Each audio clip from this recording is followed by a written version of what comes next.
Hello, everyone. I'm Dr. Mark Levant, the chair of the Education Certification Committee, and this is the Q&A follow-up video to the helpful application tips video that was posted a little while ago. As I mentioned, this video is the Q&A from that other video. So if you haven't seen that other video, go ahead and watch that first. It's on the website under ASEC Certified Sexuality Educator, application process, and then application information. There should be that video and then a checklist and a template that we've uploaded probably about a month and a half ago now. So in this video, we're going to talk a little bit about some edit I kind of said in the last video that might have been a little confusing around the 1,000 hours. And then we're going to address 4 quick questions that were submitted through the Google Forms Q&A. Thanks everyone for submitting questions. And we're going to kind of look at the simplest questions first and then get to the more involved ones.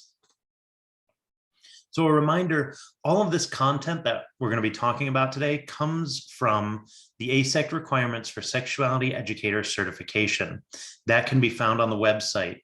Whenever you enter into a contract to do supervision, it's really good to save this page because this is the official page that you'll be held to by the standards whenever you submit your application, which is when you signed your supervision contract with a supervisor. In the previous video, I had mentioned about the 1,000 hours, and I had said 1,000 hours per year. This was in reference to the professional experience that people get. And that could have been interpreted to say that every calendar year, I need 1,000 hours of professional sexuality education experience. And that was my bad, because that is not what that means. But what is accurate is that it's 1,000 hours total for the time that you need professional hours accrued based on your level of education. What that means is if you have a bachelor's, you would need 4 years of professional experience. If you have a master's, you need 3 years of professional experience. And then if you have a doctorate, you would need 2 years of professional experience. And those hours, whether it's 4 years, 3 years, or 2 years, based on your educational level, need to be a cumulative 1,000 hours. Every year, someone will need 100 contact hours, but this was specifically about the 1,000 hours. It is not an annual 1,000 hour need, but rather it's 1,000 hour over the years that you're required based on the education level. Another question someone had was about listing CKAs or core knowledge areas on the application. A lot of people might write C transcripts, and that can technically work, but that in my experience has sometimes caused confusion with reviewers. So what's usually best is to list the courses and hours on the application. It's kind of listed in this pattern here: course title, institution, date, month, year, and hours per week. This is a really helpful way for reviewers to see how you are counting which hours. Some of the organizations that offer CEs will give you a paper at the end that have all of them listed. And some of those papers are more organized than others, and that makes it easier or harder for reviewers. So in order to just cut out all of that confusion, it's helpful to just list those courses on the application page. It's in an editable PDF that allows to, shrink or expand based on the content you enter. Another question was, what counts as sex education experience? And this is in section IV, activities that qualify as professional sexuality education experience. And this is copied and pasted directly from the website, but I've bolded and underlined some of the key concepts. The classroom teaching can count, and education of groups of children, adolescents, or training of professionals, and also outreach and education. And this can happen in community-based healthcare, corporate, faith-based settings, and that it can be paid or volunteer. So it can span many different ways of doing education. And more specifically, some examples of that experience are things like participating in professional development, designing and conducting workshops, courses, seminars, contributing to the sexuality education literature. That can be like publications or developing curricula. And then planning and administering programs, depending on your role in certain health agencies or your job as a consultant or educator. And then E is delivering educational interventions. This is a really broad one. And it goes on to describe, let's take a little closer look at this. Delivering educational interventions that might be lectures or group interactive learning, as well as one-on-one participant educator education sessions. And then it goes on to say that educators train about a wide variety of topics: family planning, sexual health, gay, lesbian, bisexual, transgender issues, et cetera, et cetera.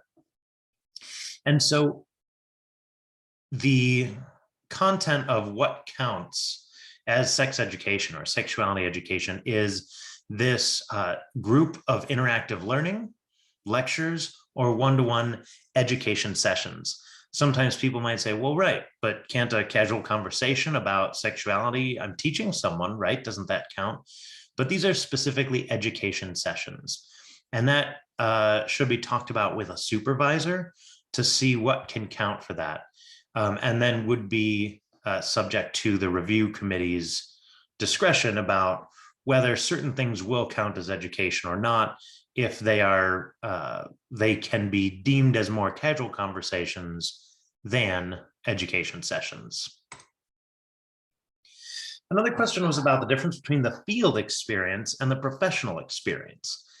And this is actually a bit of a false dichotomy. There's not really a difference. Your professional experience is technically field work, and all of the field work is professional experience. Section 3 talks about academic and professional experience. That is then clarified as activities that qualify in Section IV, the section following Section 3, III. And that will tell you exactly what types of professional experiences, like what things count as that. The field work then will be the type of work that you're doing that is getting supervised. So for example, if you worked as a Planned Parenthood educator for a year, and then you worked as a Planned Parenthood educator for the following year, but also with a supervisor from ASECT, then you have 2 years of professional experience. And then whatever hours that you were doing education throughout that second year, those are the hours that you had as supervised hours. So the field work is just the name that they give, that ASECT is giving to hours that are being supervised by an ASECT supervisor. Understandably, those words can kind of be confusing, but hopefully that clears that up. And then one of the other questions was, how do applicants gain CKAs or core knowledge area CEs? One of the most common ways are getting conference CEs, going to programs that offer ASECT CEs, and whether that's a structured program as a curriculum, or if you just go in and pick up a CE here or there. Those are going to be the most common ways. But what else counts? The person asked. Well, ASECT CEs, like I said, are the most common, but you can also use CEs from other organizations. If I get a CE on LGBTQ mental health from the American Psychological Association conference, and it was approved for 2 CEs, well, that's not ASECT, but it will count for half credit, which means if I was in this session at APA, the American Psychological Association conference, and it was 2 hours, then you can count that for 1 ASECT hour for a core knowledge area. You can also use higher education courses, as long as those institutions are regionally or nationally accredited, then 1 classroom hour will count as 1 ASECT core knowledge area CE. And normally classroom depending on the format, a lot of classroom hours are about 45 hours throughout the semester. And you can take those 45 hours and, depending on what was covered in the class, fill in with different CEs. So educational sessions and events that are not ASECT sponsored and are not official CEs for other organizations, but rather, say, a university put on a polyamory workshop. It can arguably be used for half credit because that is educational, but it wasn't done by ASECT. And so you would speak with a supervisor to talk a little more about like what can or can't count for that. But by and large, if it was a formal educational session that can be documented, you could probably count that for half credit. And you can find more of this under section V, the Human Sexuality Education Core Knowledge area. That's where I'm pulling this what else counts section from. And that is it. I hope this helps. And if you have any questions, you can ask the Ed Cert Chair at edcert@asec.org or the Steering Certification Committee Chair at certchair@asec.org. I hope this helps, and best of luck to all of you. Thank you so much for all your help.